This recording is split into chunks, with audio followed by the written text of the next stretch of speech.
para petinggi satu kakak khususnya Fakultas Teknik ya, dan FKIP. Adinda saya Pak Iswal ya, yang saya banggakan, dan para peserta webinar yang berbahagia, baik itu adik-adik mahasiswa maupun mungkin ada dari tenaga pendidik. Alhamdulillah, puji syukur kita panjatkan ke Allah SWT karena sore ini meskipun kita dalam keadaan berpuasa ya, dan kondisi dilanda sebuah ujian itu musibah COVID-19, tidak menyurutkan kita untuk terus berbuat. Salah satunya adalah melalui kegiatan seminar online ini atau webinar. Apresiasi buat adik-adik mahasiswa Fakultas Ilmu Pendidikan ya, Fakultas Perguruan Ilmu Pendidikan satu Makaka untuk kegiatan ini. Saya hari ini, sore ini akan mencoba memaparkan sebuah fakta ya. Fakta, kalau saya ini kan praktisi, berbeda dengan Adinda saya tadi seorang akademisi, maka tentu yang akan dipaparkan adalah konsep tentang inovasi pendidikan. Tapi saya berangkat dari fakta lapangan sebagai seorang praktisi. Jadi ketika saya bicara, saya tentu acuannya fakta-fakta yang ada di lapangan. Nah, sehingga saya memberi fokus paparan saya itu peta pendidikan Sulawesi Barat di era revolusi industri 4.0. Nah, baik, saya langsung ke paparan saya. Yang ini paparan saya sebenarnya sudah berapa kali disampaikan, ada beberapa kegiatan. Saya coba mengutip beberapa informasi, referensi dari berbagai sumber. Nah, kita mencoba berangkat dulu dari, kalau kita berbicara tentang inovasi, tadi disampaikan oleh Pak Iswal, bahwa itu inovasi itu ada sesuatu yang baru dan ada sesuatu, di satu sisi kita memperbaiki sesuatu. Nah, kita berangkatnya dari sisi kedua, bagaimana wajah pendidikan kita bila kita lihat dari berbagai indikator-indikator mutu. Nah, satu hal yang perlu saya sampaikan di kesempatan ini adalah bila kita lihat dari data PISA. Jadi PISA ini yang kita angkat ini mulai 2005, 2012 dan 2018 ya. Nah, untuk tahun 2018 kita bisa berasumsi, bisa mengatakan bahwa, bukan asumsi ya, bisa berani mengatakan bahwa pendidikan kita itu ketika kita ditanya, kita akan tentang mutu pendidikan, apakah pendidikan kita atau lulusan kita sudah bermutu. Nah, kita bisa mungkin beri jawaban berbeda. Mungkin ada orang yang mengatakan belum, di satu sisi mungkin ada orang juga mengatakan sudah. Nah, saya kira dua-dua jawaban ini itu tidak salah.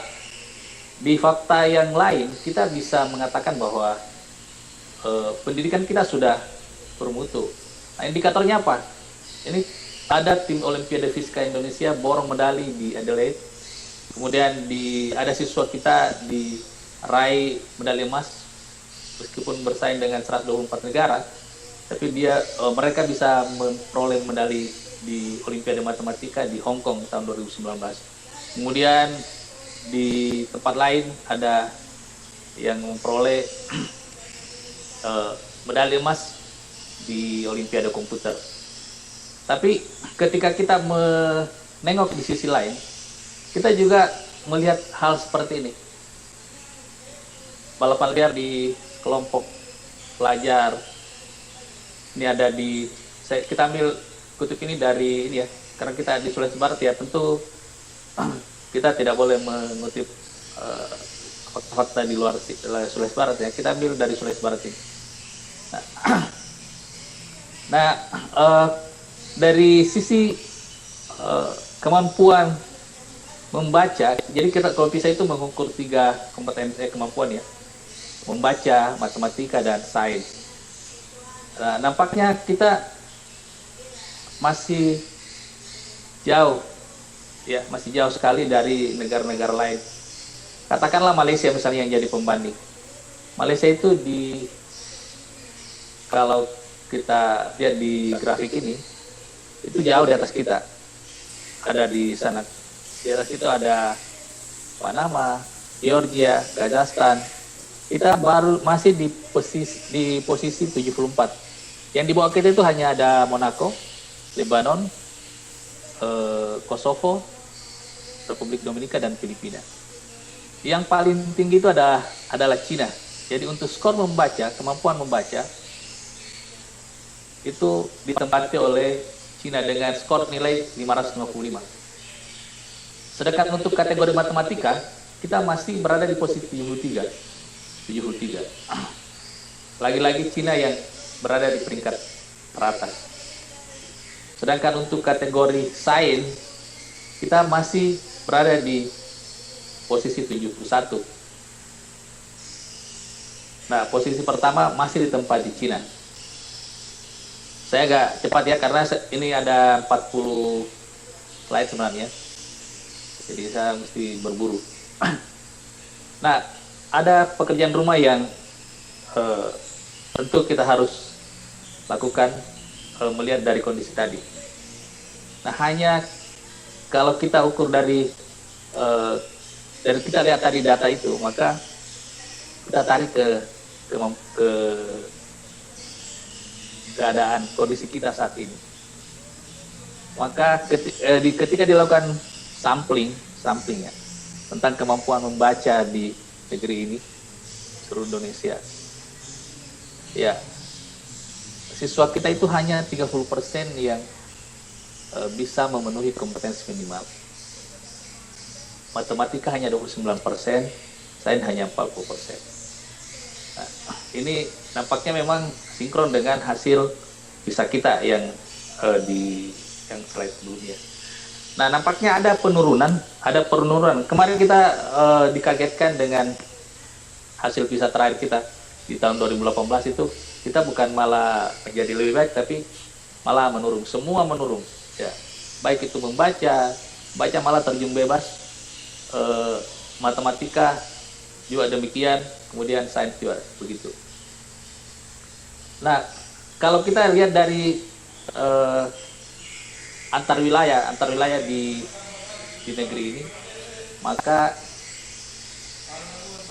Sulawesi Barat itu di sini. Ini di orange ya. Bukan maksudnya Sulawesi Barat itu jauh di bawah. Nanti sebentar kita lihat. Yang ada di sini adalah DKI Jakarta, Jogja. Jadi DKI Jakarta dan Jogja itu kalau disetarakan itu dia hanya bisa sejajar dengan Malaysia dan Brunei. Jadi kalau yang lain itu DKI dan Jogja yang kita anggap pendidikan lebih baik dibanding dengan provinsi lain. Nah, saya akan nanti sebentar lihat di mana posisi kita, mutu pendidikan kita di Sulawesi Barat. Nah, agak lumayan kita di kualitas sumber daya manusia kita di Human Development Index. Kita ya lumayan ya, kita bisa berada di atas Vietnam, Timor Leste, Laos, Kamboja, dan Myanmar. Tapi sangat memprihatinkan ketika kita melihat ke sini, kita itu masih jauh di bawah Singapura, Brunei, Malaysia, Thailand, dan Filipina. Nah, saya coba mengajak para webinar untuk melihat fakta sesungguhnya seperti apa sebenarnya kita di Sulawesi Barat ini. Untuk aspek pendanaan, Sulawesi Barat 2 tahun terakhir ini kita tidak pernah bergerak dari posisi di atas 15% ya, alokasi anggaran pendidikan yang dialokasikan oleh daerah. Tahun lalu itu hanya 11%, 2018 ya, hanya 11%. Eh, Kemudian tahun 2019 agak lumayan naik, jadi ini yang orange ya. Ini alokasi APBD dari akumulasi dari alokasi APBD pendidikan dari 6 kabupaten dan 1 provinsi. Jadi masih jauh dari ketaatan pada regulasi undang-undang. Nah ini pembagiannya. Jadi dominan masih, jadi biaya pendidikan kita itu masih dominan pada dana bersumber dari dana bos. Jadi kemudian ada tunjangan khusus guru dialokasikan ke situ. Jadi untuk kegiatan-kegiatan peningkatan mutu itu masih hampir tidak ada. Nah, bagaimana indeks pembangunan manusia Indonesia di Sulawesi Barat? Ini yang jadi sedikit menggembirakan kita karena dari berapa tahun ini ya, 6 tahun terakhir kita meskipun pergerakannya perlahan tapi ada pergerakan. Nah kalau kita lihat jumlah sekolah kita ada sekitar 19.000 sekolah. Nah yang menarik di sini adalah sekolah kita untuk SMK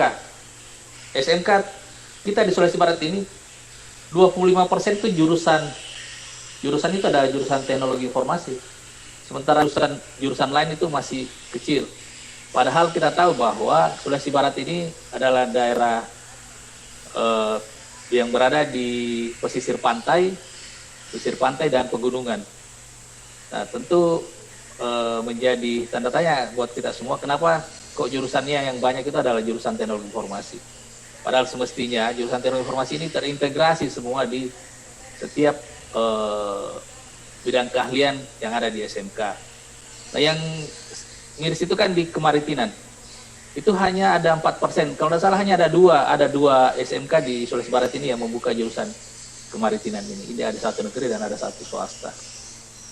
Padahal kita berada di pinggir laut, sepanjang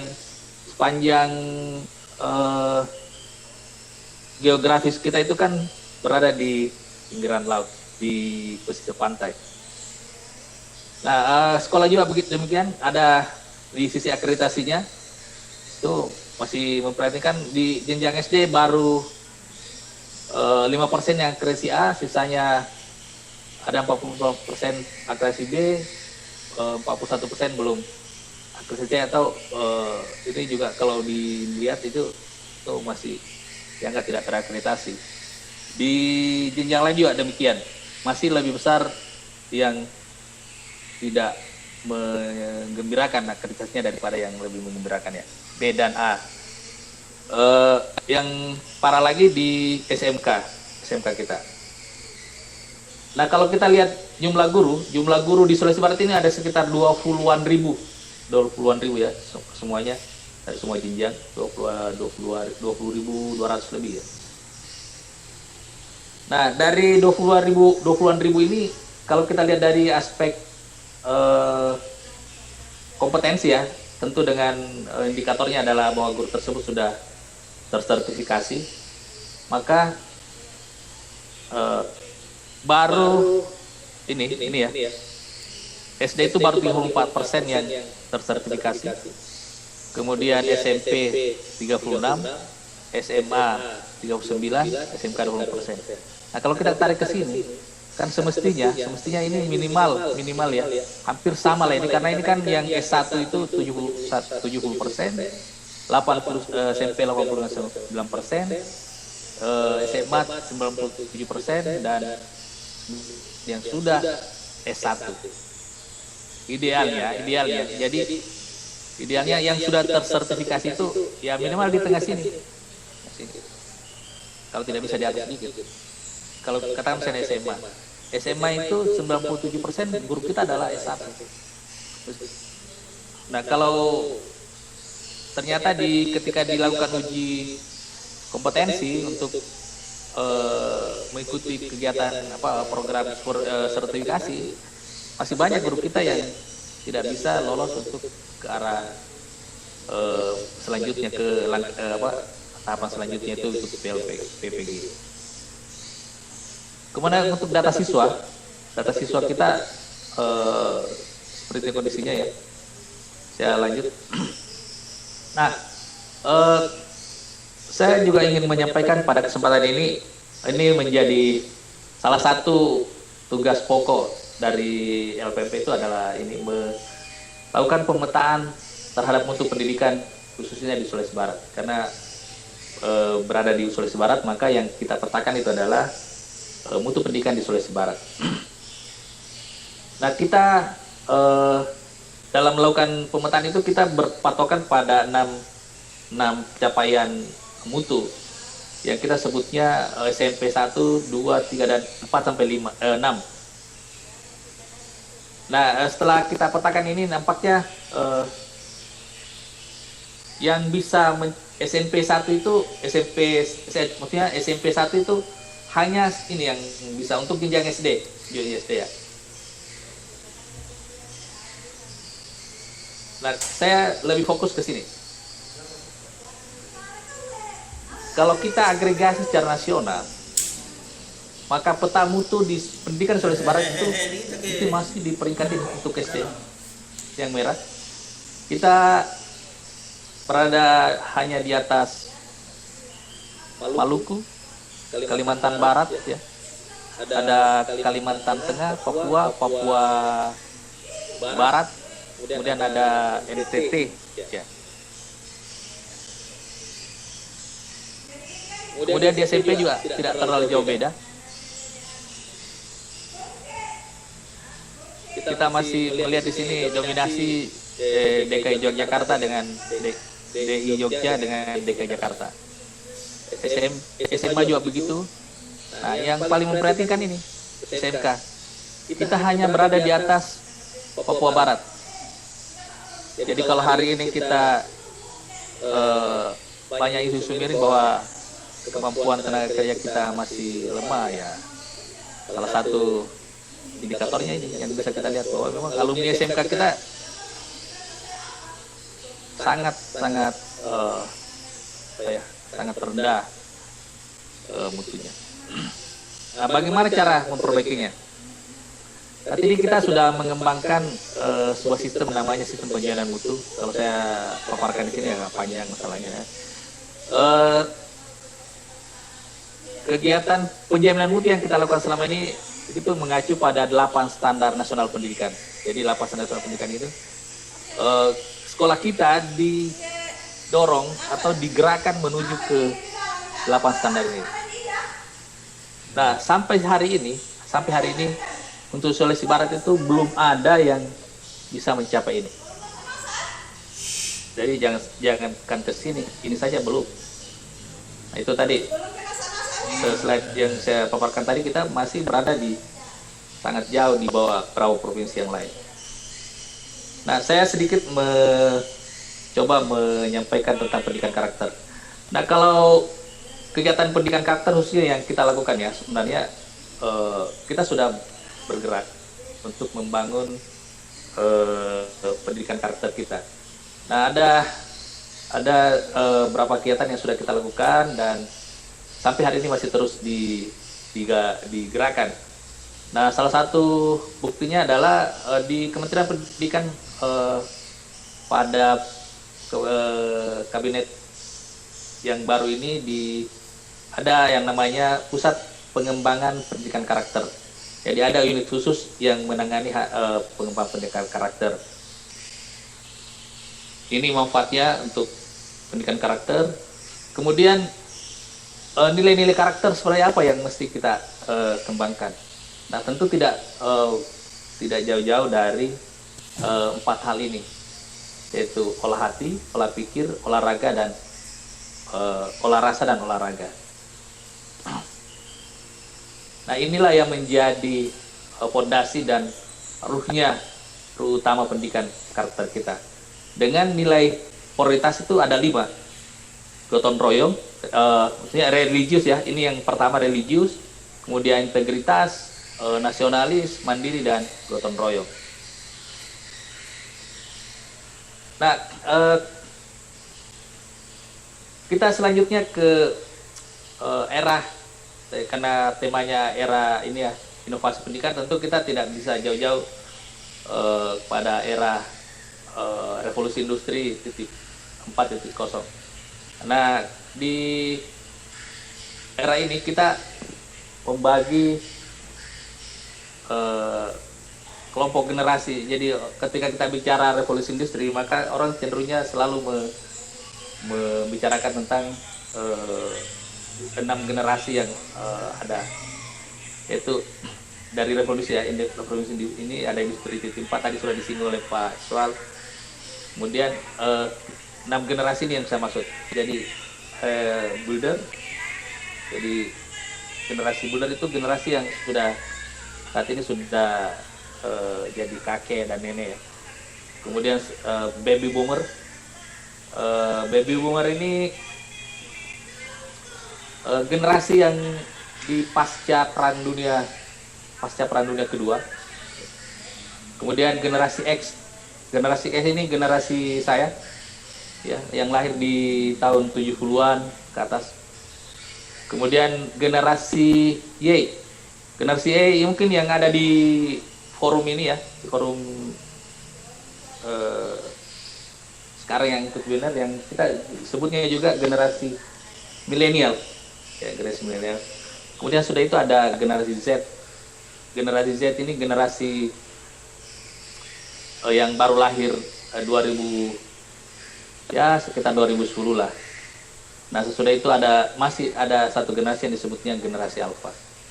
Nah, karakteristik generasi, kita bicara tentang generasi milenial karena saat ini kita berada di era generasi milenial, ditandai dengan semua serba digital ya.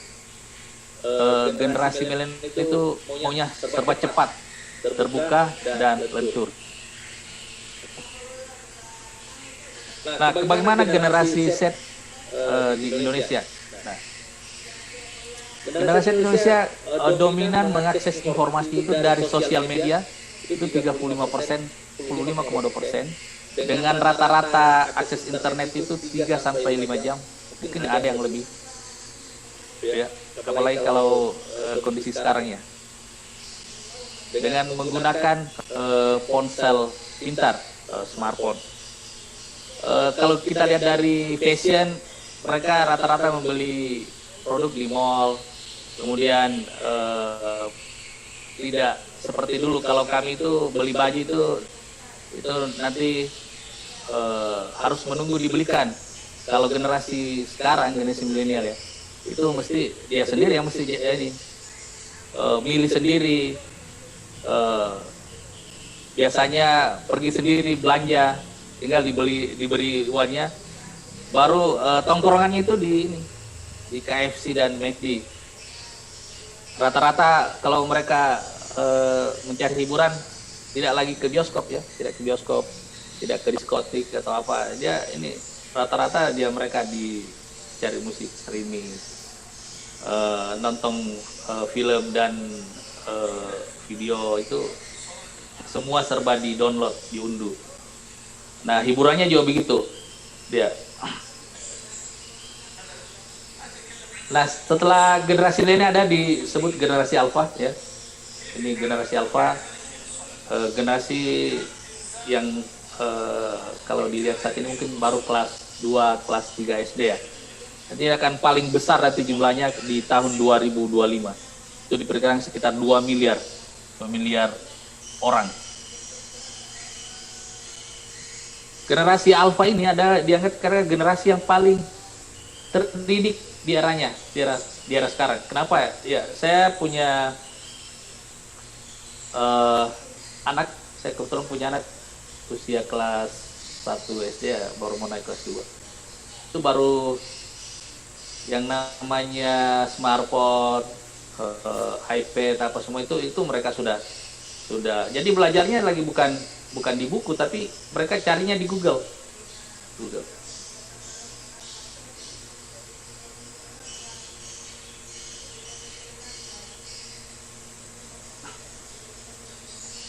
Nah, bagaimana kaitannya dengan pendidikan ya?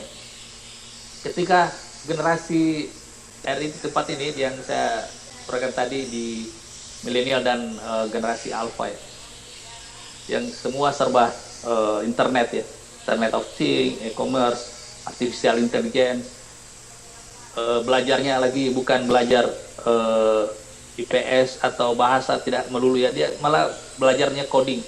Nah, tentu kurikulum kita juga mesti berubah. Meskipun tanpa menambah mata pelajaran. Ini yang dilakukan. Nah, di semua dilakukan dengan proses integrasi, dengan sistem integrasi ya. Baik itu di kegiatan kurikuler, ekstrakurikuler, kemampuan. Jadi kemudian lebih dikembangkan kemampuan kognitif. Ada dua yang dikembangkan di sini adalah berpikir kritis, sistemik, lateral, dan tingkat tinggi. Kemudian kemampuan entrepreneurship-nya, belajar sepanjang hayat, kemudian literasi baru ya, literasi baru. Hari ini kita tidak hanya mengenal literasi baca, tapi banyak literasi baru yang berkembang, seperti literasi teknologi informasi, ada literasi budaya, kemudian ada yang mewacanakan literasi maritim dan lain-lain sebagainya. Itu akan berkembang terus. Nah, kalau demikian maka tentu kelas di sekolah kita mesti berubah. Nah, salah satunya adalah kelas kita tuh mesti ini, pembelajaran mesti bersifat terbuka, pembelajaran bersifat sosial, pembelajaran bersifat personal, kemudian pembelajarannya diperkaya, multisaji, pembelajaran bersifat mobile. Nah, banyak hari ini ketika kita dilanda COVID-19 ya, baru kita tahu bahwa sebenarnya apa yang disampaikan, apa yang dipikirkan oleh para teknokrat kita itu sudah terjadi. Ya, perasaan baru kemarin kita bicara tentang revolusi industri 4.0, tapi hari ini kita sudah berada di tengah-tengah revolusi industri 4.0. Dan itu tidak bisa kita hindari. Semua proses pelajaran pada berapa tempat itu semua dengan menggunakan teknologi informasi. Hari ini ada ruang belajar, ada ruang guru, ada macam-macam. Ada rumah belajar yang disiapkan oleh Kementerian Pendidikan, sehingga sumber pembelajaran kita itu tidak terpaku pada satu sumber yang disebut namanya guru. Jadi sangat terbuka, bisa diperoleh di mana-mana ya. Kemudian yang paling jelas yang penting sifat mobile. Jadi anak-anak bisa belajar di mana saja, kapan saja, dan dengan sama siapa saja. Nah, sehingga kita perlu menata ulang skema pembelajaran plus mindset dan kebiasaan guru. Guru hari ini tidak bisa lagi mengatakan bahwa dia yang paling hebat di kelas. Guru hari ini tidak bisa lagi mengatakan bahwa dia hanya sumber satu-satunya ilmu pengetahuan. Kenapa? Karena hari ini tersedia banyak sumber informasi yang bisa diperoleh oleh siswa dalam proses pembelajaran. Nah, mungkin hari ini kelas kita masih dominan guru yang memberi informasi. Tapi setelah revolusi industri 4 ini, itu tidak bisa lagi dilakukan. Malah saya berpikir suatu saat nanti kelas itu sudah tidak ada. Mungkin intensitas anak-anak ke sekolah itu mungkin mungkin 2-3 hari saja. Mungkin berapa hari itu hanya berada di rumah, diberi tugas-tugas oleh gurunya ya. Jadi ke sekolah itu hanya untuk interaksi sosial saja. Jadi tidak ada lagi untuk, kalau sekedar hanya untuk belajar sesuatu, katakanlah misalnya matematika atau pelajaran-pelajaran lain, itu mungkin di rumahnya saja mereka. Nah, ini tantangannya, Guru. Kalau sekarang, hari ini kita mau belajar sesuatu, itu kan kalau dulu kita mesti tanya guru kita. Kalau sekarang apa yang kita tanya? Apalagi kalau sudah punya handphone, ya. Yang kita tanya itu adalah Pak Google. Jadi hari ini kita tidak perlu lagi menanyakan ke siswa kita siapa itu penemu lampu pijar, tapi mungkin yang perlu dilakukan adalah bagaimana menanyakan ke anak kita bagaimana lampu pijar itu bisa menyala. Karena kalau hanya sekedar menanyakan siapa penemunya, mereka otomatis akan dengan mudah menemukannya dengan melalui Pak Google. Nah, bagaimana implikasinya terhadap pendidikan kita? Nah, tentu harus ada perubahan pola hubungan relasional guru dan murid. Yang dulunya vertikal, itu sekarang horizontal. Jadi dulu siswa itu kalau belajar itu duduk di bangku, itu lipat tangan, terus menghadap ke depan, melihat gurunya bicara sendiri ya, bicara sendiri. Nah, saat ini tidak bisa lagi seperti itu. Kenapa? Karena belum tentu siswa apa yang dijelaskan guru itu siswa tidak tahu. Bisa saja apa yang dijelaskan siswa itu siswa lebih tahu daripada apa yang disampaikan guru. Dari relasi kekuasaan ke relasi fungsional. Jadi guru itu bukan lagi penguasa ya, bukan orang yang otonom, tapi dia berdiri di depan kelas itu hanya karena ada peran fungsinya atau ada fungsi sebagai seorang guru. Iya. Di mana fungsi itu ada mendampingi, memfasilitasi siswa untuk belajar. Nah, ada perubahan mindset dan batasan tentang belajar dan pembelajaran dari terjadwal ke mobile. Jadi hari ini kita sudah lihat itu. Dulu anak-anak harus masuk sekolah jam 6, jam setengah 7 lah sudah harus duduk rapi di ruang kelas. Tapi hari ini tidak lagi. Nampaknya COVID-19 ini terlalu cepat memperlihatkan ke kita apa yang implikasi dari revolusi industri 4.0. Kemudian dari kesenangan aktivitas ke keragaman kreativitas. Nah, kalau kita di kelas itu apa yang dilakukan di kelas itu hampir semua sama. Jadi kalau guru mengatakan buat katakanlah misalnya menggambar, mungkin hampir semua gambarnya sama. Nana suruh gambar, karena yang biasanya kita diajarkan itu kan kalau kita suruh menggambar itu gambar gunung 2, terus di tengahnya ada matahari, di bawah itu ada sawah ada jalan, dan ada awan di atasnya. Itu kalau di kondisi sekarang tidak bisa lagi seperti itu. Kemudian dari struktur oleh guru dosen ke inisiasi mandiri. Jadi tidak bisa lagi kalau dulu semua mesti instruksi dosen dan guru. Sekarang kalau Anda tidak punya kemandirian dalam belajar, khususnya mahasiswa ya. Sekarang kan lebih bebas. Beda dengan kita dulu. Kemudian reposisi fungsi guru dan pendidik. Dari narasumber ke moderator. Jadi karena banyaknya sumber belajar yang ada, maka peran guru itu lebih pada moderator, mengatur, menata ya,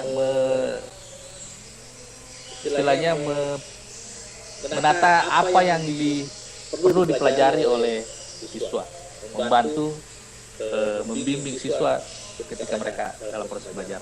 Dari sutradara ke mitra main di kelas. Nah, Bapak dan ini peserta webinar yang saya hormati, ini saya memasang sebuah foto, mungkin Anda tahu semua. Ini orang Makassar ya, orang Makassar yang punya gelar 24 gelar. Di usianya yang ke-39 tahun, dia sudah memperoleh gelar 24 gelar. Contoh ini saya angkat, kenapa? Karena saya ingin memperkenalkan teman-teman para peserta webinar bahwa begitu dia mandirinya ya, begitu dia mandiri dalam proses pembelajaran, dia begitu agresif ya, mencari pengetahuan. Jadi hanya ada 3 gelar masternya, kemudian yang lainnya itu adalah gelar-gelar sertifikat. Jadi hari ini kita tidak kalau memang punya inisiatif, punya kemandirian, maka hari ini orang bisa punya gelar macam-macam dalam waktu yang sangat singkat.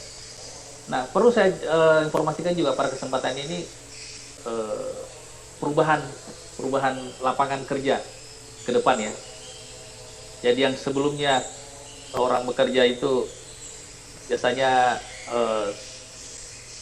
9 sampai 5 jam ya, paling ini minimal 5 jam. Sekarang orang kerja kapan saja mau, tidak terikat oleh waktu. Kemudian bekerja harus ada kantor. Hari ini orang bekerja tidak perlu kantor besar. Kita kemarin ada kasus di Jakarta. Di Jakarta sekarang banyak orang menyewakan space kantor yang hanya ukurannya 2 kali 2 saja. Kenapa? Karena orang bekerja tidak lagi terpaku pada satu tempat. Hari ini orang bekerja mungkin di pinggir pantai, duduk-duduk di kamar hotel atau baring-baring di kamar hotel sambil menyelesaikan pekerjaannya.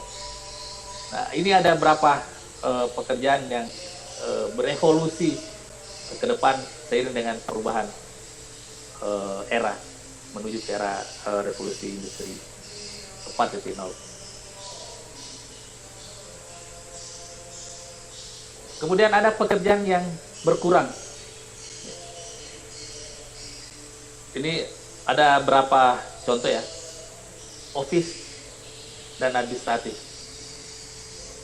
Saya katakan tadi bahwa kantor itu sesuatu yang tidak lagi menjadi penting. Jadi fisik kantor ya, dalam arti di kantor besar tidak. Hari ini sudah terbukti kita bisa bekerja dari rumah. Untuk urusan administrasi semua bisa dilakukan hanya dengan satu benda yang namanya komputer, baik itu PC maupun laptop. Nah, yang kemudian di manufacturing dan production, kemudian di konstruksi, seni, entertainment dan sport. Kenapa? Karena sangat terbuka. Kita sangat terbuka menyaksikan, mau nonton apa saja kita tinggal cari di internet. Jadi penggiat seni itu akan semakin berkurang. Mungkin desainer ternama itu sudah semakin langka karena semua digantikan dengan teknologi informasi. Legal, orang hukum ya, pengacara. Kemudian instalasi dan maintenance itu berkurang. Nah, yang ada itu adalah ini. Kita ke depan ini akan semakin besar jumlahnya. Saya kira itu yang ingin saya sampaikan pada kesempatan ini. Nah, sebelum saya tutup, ada satu pesan dari Charles Darwin ya, yang mengatakan bahwa it's not the strength of the most intelligent who will survive, but those who can best manage. Jadi bukan orang yang kuat atau orang yang pintar ya, orang yang intelijensinya tinggi yang bisa survive, bisa bertahan, tapi yang akan bertahan ke depan ini adalah orang yang mampu memanage sebuah perubahan dengan baik. Saya kira itu yang ingin saya sampaikan pada kesempatan ini. Saya kembalikan ke moderator. Terima kasih. Assalamualaikum warahmatullahi wabarakatuh. Assalamualaikum warahmatullahi wabarakatuh.